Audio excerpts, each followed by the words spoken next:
Hi, this is JD from GetMoreTechier.com.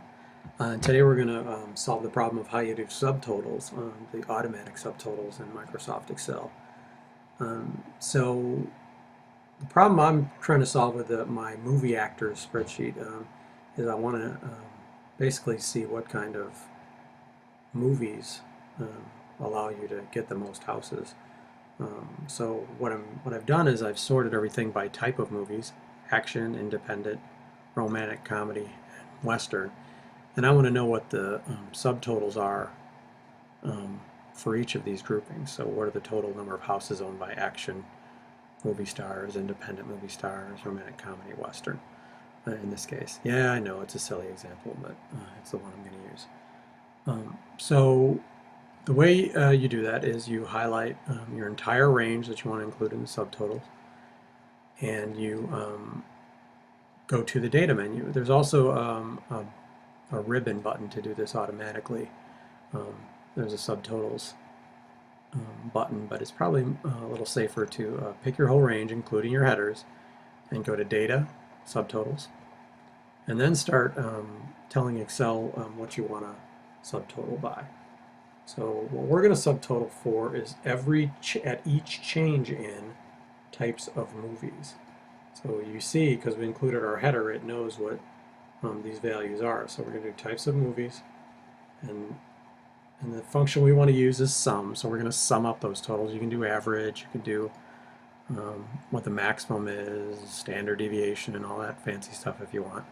But today we're going to do a simple one with sum, and the value that it's going to subtotal is going to be houses. If we had more than one calculated column, we could put all of those in here and subtotal by all of those.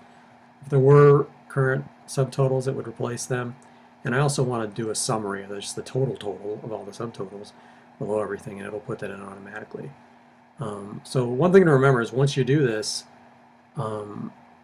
Excel is not really flexible on how you can format inside of it. So I would only do this once I had all my data sorted the right way and in shape and pretty tight. You can obviously change values within existing rows, but moving around rows and trying to edit and delete rows can be a little tricky, especially if they're the beginning and the end of the subtotal. So anyway, we've got all this. This is how we want to do the subtotal. Those are all the attributes we want to put in it. And once we have all that set, we click OK. And Excel does everything for us. So let me move this so everybody can see it. Oops.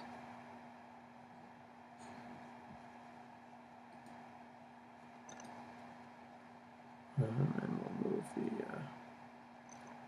record. So if you look at what's happened here, we've got everybody subtotaled here. The action stars have a total of 11 houses. It even puts in the value for you. Action, it took this out of here. It knew the common value action, the total. Independent movie stars have a total of 18 houses. Romantic comedy 3, and western 4. There was only 1, so it wasn't fancy. And then the grand total, once you added up all the houses, were 36 houses. So that's how it works. One of the things that's pretty interesting about it over here on the left, if you'll go look way over to the left. Let me move over so you can see it.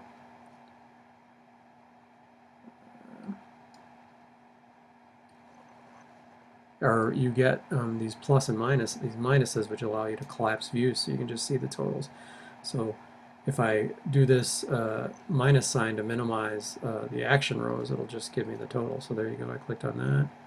I do the same thing for independent, same thing for romantic and western. Then you get an output that really just looks like just a summary of all your subtotals, which is great. And if you want to expand that out, of course, you click the plus sign. So you can get the detail inside of it. Click the minimize sign, see? That's pretty much it in a nutshell. So hope that helped you out. And thank you again for visiting GetMoreTechier.com.